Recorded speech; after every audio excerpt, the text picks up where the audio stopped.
Corona संक्रमण काल की इस वैश्विक महामारी के दौरान लोगों द्वारा इसकी चैन तोड़ने के लिए कई प्रकार के कार्य किए गए। कुछ लोगों के द्वारा घरों से ना निकलकर इस कोरोना संक्रमण काल की चैन को तोड़ा गया, तो वहीं कुछ राजनीतिक दलों द्वारा जगह जगह जाकर सैनिटाइजर, मास्क वितरण इत्यादि के कार्य कर इस कोरोना संक्रमण काल की चैन तोड़ने का प्रयास किया गया। आज हम बात करेंगे गोलापार क्षेत्र के पूर्व क्षेत्र पंचायत सदस्य, वर्तमान में इनकी धर्मपत्नी जो खेड़ा ग्राम सभा क्षेत्र से ग्राम प्रधान हैं, और इनके द्वारा गोलापार खेड़ा क्षेत्र में के अलावा भी संपूर्ण गोलापार में क्या क्या कार्य धरातल पर किए गए, इस चैन को तोड़ने के लिए हम बात कर रहे हैं पूर्व क्षेत्र पंचायत सदस्य अर्जुन बिष्ट जी से। अर्जुन बिष्ट जी, जैसा कि ये कोरोना संक्रमण काल में हर व्यक्ति को झकझोर कर रख दिया है, और इस कोरोना काल में उस भी जरूरतमंद और असहाय लोगों जो खाने के लिए मोहताज हैं या कार्य नहीं कर पा रहे हैं इस कोरोना लॉकडाउन के चलते, कोविड कर्फ्यू के चलते, उनकी सहायता आपके द्वारा किस प्रकार से और कहाँ कैसे की? जरा विस्तार पूर्वक बताने के दर्शक। मैं पूर्व क्षेत्र पंचायत सदस्य अर्जुन बिष्ट, वर्तमान में मेरी वाइफ यहाँ पर ग्राम प्रधान के कार्यरत में है, और लगातार हमारा प्रयास रहता है कि हम जनता की सेवा किस प्रकार करें। हमारे द्वारा पूरे क्षेत्र में चोरगलिया गोलापार में सैनिटाइजर की व्यवस्था की गई है, जो कि हमें सेंचुरी मिल द्वारा दिया गया। 10 ड्रम में 2000 लीटर सैनिटाइजर लाया, जो मैंने सारे ग्राम प्रधानों को, क्षेत्र पंचायत सदस्य को, जो मेरे वहाँ से ले गए मैंने सबको दिया। उसके बाद हम क्षेत्र में सैनिटाइजर का काम कर रहे हैं। सरकार द्वारा प्रधान के मत से 20,000 शुल्क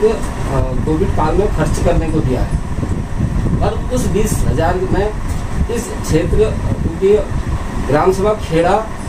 हल्द्वानी ब्लॉक का सबसे बड़ा क्षेत्र है,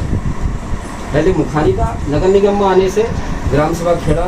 हल्द्वानी ब्लॉक का सबसे बड़ा क्षेत्र है, जिसमें 20,000 हमारे जो ग्राम प्रधान के मत से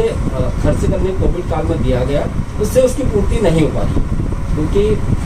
अभी मैं आपको बता दूं, ग्राम प्रधान के जो हमारे खर्च, मुझे चीज़ें कहनी नहीं चाहिए, क्योंकि हमें सेवा भाव से जनता ने चुना है। तो मैंने अभी पूरी क्षेत्र में सैनिटाइजर करवा दिया, मास्क पूरे क्षेत्र में वितरण करवा दिया गया, और ग्राम प्रधान जी द्वारा सबको सब्जी, राशन ज़रूरतमंद को, जो वाकई में ऐसा लग रहा है कि इनको इस चीज़ की ज़रूरत है। जैसे कोरोना काल में लॉकडाउन लगते ही कुछ परिवार ऐसे मतलब खाने के लिए मोहताज हो गए। मैं बता नहीं सकता, ये चीज़ें सोशल मीडिया में ठीक नहीं रहता बताना, क्योंकि उनकी आर्थिक स्थितियाँ, दैनिक स्थितियाँ बिल्कुल ख़त्म हो गई है, क्योंकि रोज़गार जो होता था वो बिल्कुल बंद पड़ा है। कोई आदमी ठेले में सब्जी बेचता था या फिर चावल का ठेला लगाता था, तो इस स्थिति को देखते हुए उसका कार्य बिल्कुल ठप है। तो उन ज़रूरतमंदों को हम राशन बांटने का भी कार्य कर रहे हैं, क्योंकि लगातार हमारा प्रयास ये रहता है कि जिस सेवा भाव से लोगों ने हमें दोबारा चुना है, इस सेवा भाव से हम लोगों की सेवा करें, ऐसा मेरा मानना है। और लोगों को हम बार बार अपने स्तर से बताते हैं कि मास्क का प्रयोग करो, और अन्यथा बेवजह बाहर ना निकले, और जहाँ पर स्थितियाँ हमें लग रही हैं कि इस क्षेत्र में इस व्यक्ति को बुखार है, तो उसके लिए हम डॉक्टरों की टीम लगातार अपने क्षेत्र में भेज रहे हैं, और जो टेस्टिंग कराई जा रही है, तो बार बार उस टेस्टिंग को हम करवा रहे हैं क्षेत्र में। और मेरा अपील है सरकार से, जिस तरीके से ग्रामीण क्षेत्र में ये कोरोना महामारी फैल रही है, बड़ा चिंता का विषय बना पड़ा है, और मैं सरकार से अपील करता हूँ कि कोविड के चलते जो कोरोना वैक्सीन लग रही है इसकी उपलब्धि जल्दी से जल्दी हर गांव में, हर घर में करवाने की कृपा करें, क्योंकि अगर वैक्सीन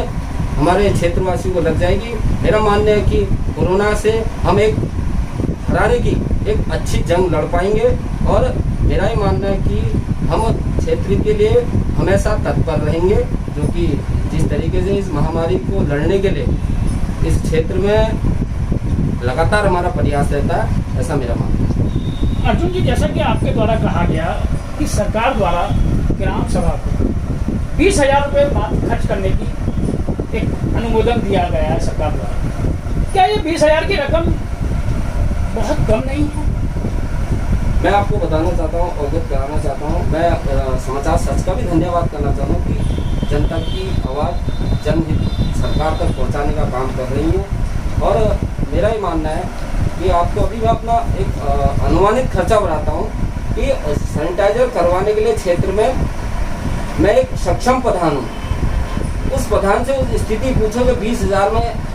एक मोटर, मैंने लॉकडाउन लग रहा था, रुद्रपुर से एक मोटर मंगाई, 17,000 की मोटर लगी, 17,000 की, 20 में से 17 गए तो 3 बचे। 3 में पूरा क्षेत्र सैनिटाइजर कर रहा है। एक टैंकर में 3 मजदूर लग रहे हैं, ट्रैक्टर चलाने वाला, 2 उसको पाइप पकड़ने वाले, और रहा उस मशीन का पेट्रोल और उस ट्रैक्टर का डीजल। तो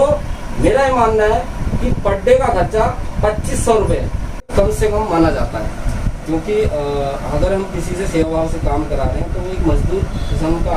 हमारे साथ आदमी जुड़ा है, तो हमारा दायित्व बनता है कि इसको उसकी मजदूरी ले, ना कि अपनी सेवा भाव उसके प्रति रखें। तो मेरा ही मानना है कि 2,500 रुपये पर डे का खर्चा है। आज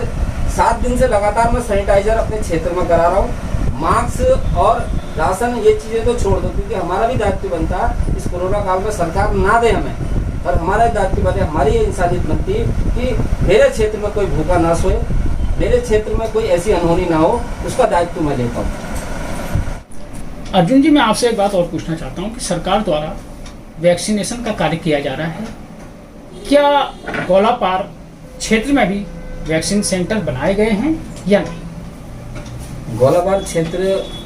इस समय 25 से 30,000 आबादी का माना जाता है जो इस समय है, और कम से कम 15 से लेकर 18 किलोमीटर में गौलापार क्षेत्र बसा पड़ा है, जिससे कि चलते सरकार द्वारा एक ही सेंटर खोला गया है और उसमें लगातार भीड़ की तादाद बढ़ी रहती है, जिससे भय भी बने रहता है कोरोना महामारी फैलने का। मैं कई बार हम जनप्रतिनिधि एसडीएम साहब से मिले थे और एसडीएम साहब ने आश्वासन दिया कि शीघ्र ही एक सेंटर को वैक्सीन सेंटर खेड़ा ग्राम सभा में खोला जाएगा, जिससे कि लोगों के आसानी से वैक्सीन लग जाए। यह एसडीएम साहब ने हमें आश्वासन दिया है और मेरा मानना है कि सरकार द्वारा ये मुहिम होनी चाहिए, क्योंकि क्षेत्र लंबे होने से आशाई लोगों को जिनके पास साधन नहीं है 12-12, 15-15 किलोमीटर पैदल जाना पड़ता है, जिससे परेशानी का सामना करना पड़ता है। धन्यवाद अर्जुन जी।